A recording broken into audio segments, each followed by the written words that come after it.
si Ma'am Faith at magkukwento na naman tayo ngayong araw na to. Pero bago tayo magkwento, nakapag-subscribe na ba kayo sa YouTube channel ko? Mag-i-subscribe kayo para sa susunod na video ko, makikita nyo agad. Gusto nyo ba yon? Hey! Ang kwento na ito ay kwento pa ng aking lola. At ngayon, kukwento ko naman sa inyo. Gusto niyo ba yon? Hey!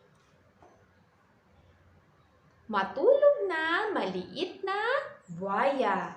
Isinulat at iginuhit ni na Jose Arwego at Arian Diwe. Matulog na maliit na buwaya. Isinulat at iginuhit ni Jose Arwego at Arian Diwe. Inilathala ng Green Willow Books sa New York noong 1988. May dalawang matanda na baboy ramo sa gubat. Si Mama Anos ay mabait at palaging nakangiti. Si Mama Unget ay palaging nakasimangot at laging nagagalit. Isang araw, sabi ni Mama Anos, "Pupunta ako sa ilog at kukuha ng isda na kakainin ko." Noong naglalakad siya, dumaan siya kay Kawayan. Binigyan siya ni Kawayan ng maraming isda. "Salamat, Kawayan."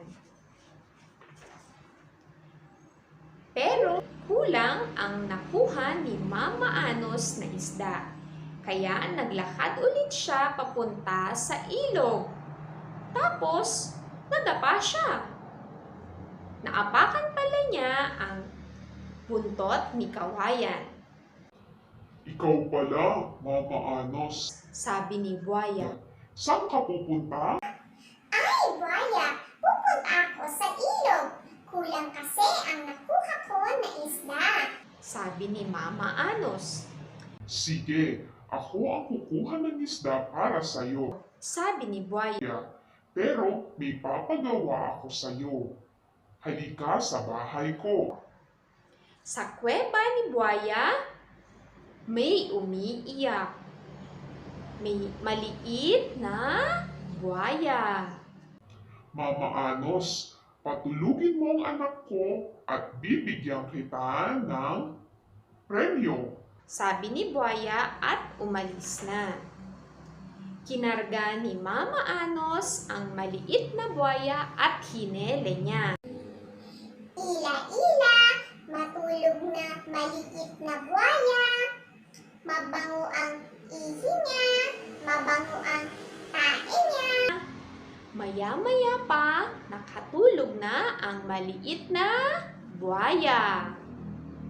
Pumunta si Buwaya sa ilog at kumuha ng igat, alimango at isang malaking isda.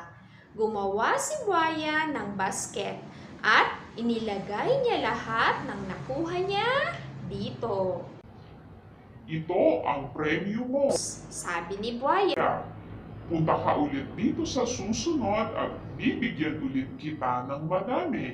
"Maraming salamat, buwaya." Sagot ni Mama Anos at umuwi na. Nakita ni Mama Unget ang maraming isda na karga ni Mama Anos. "Saan mo nakuha yan?" Tinanong niya. "Binigay ni Kawayan at buwaya." Sabi ni Mama Anos at ikwinento ang nangyari. Binigyan rin niya si Mama Unget ng kakainin niyang isda. Kinabukasan, kumuha rin si Mama Unget ng basket at pumunta sa ilog. "Kawayan, bigyan mo ko ng isda." Sinigaw niya, pero walang nahulog na isda. Nagalit si Mama Unget at binangga niya si Kawayan. Wala pa ring binigay si Kawayan. Pinalo niya si Mama Ungat dahil di niya alam ang humingi ng maayos. Aray! Sigaw ni Mama Ungat. Hoy, buhaya! Asan ang anak mo at patutulugin ko rin? Sabi ni Mama Anos. Kailangan bigyan mo rin ako ng maraming isda. Sabi ni Mama Ungat na nakasimangot. Sige, Sabi ni Buhaya. patulugin mo ang maliit na buhaya. Kinarga ni Mama Ungat ang maliit na buhaya at hinele niya. Ila-ila, matulog na maliit na buhaya. Mabaho ang ihi niya. Mabaho ang tae niya. Hindi nakatulog ang maliit na buhaya. Linakasan pa niya ang pag-iyak. Pagkaraan ng ilang sandali, dumating na si buhaya. May hawak na basket.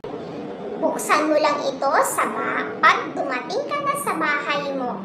Sabi ni buhaya. Kinuha agad ni Mama Ungat ang basket at tumakbo. Ako lang ang kakain dito sa isda. Hindi ko bibigyan si Mama Anos. Sabi niya. Isinara muna ni Mama Ungat ang lahat ng pintuan, bintana at butas sa loob ng bahay niya para walang makakita at humingi sa isda. Noong naisara na niya lahat, ininga, unti-unti niya itong binuksan. Lumabas ang daga, gagamba, at paniki sa basket. Tumakbo at lumipad ang mga ito sa loob ng bahay. Takot na takot si Mama Ungat. Sabi ni Mama Anos. Narinig niya ang sigaw ni Mama Ungat. Pumunta siya sa bahay ni Mama Ungat at binuksan ang pintuan. Mama Anos, Sabi ni Mama Ungat sa kaibigan niya. mabuti nilang at nandito ka. Mula ngayon, maging mabait at mapagpasensya na ako. Sabi ni Mama Ungat. Nag-iba na ang ugali ni Mama Ungat. Palagi na siyang nakangiti at mapagpasensya. At magaling na rin siyang mag-alaga kay maliit na buhaya. At natapos na. Nagustuhan niyo ba yung kwento? Ngayon, magtatanong ako ha. Tignan ko kung naintindihan niyo yung kwento natin. Sino yung dalawang baboy ramo sa kwento? Hey, ang dalawang baboy ramo ay sina Mama Anos at Mama Ungat. Sino ang gagayahin natin sa kanilang dalawa?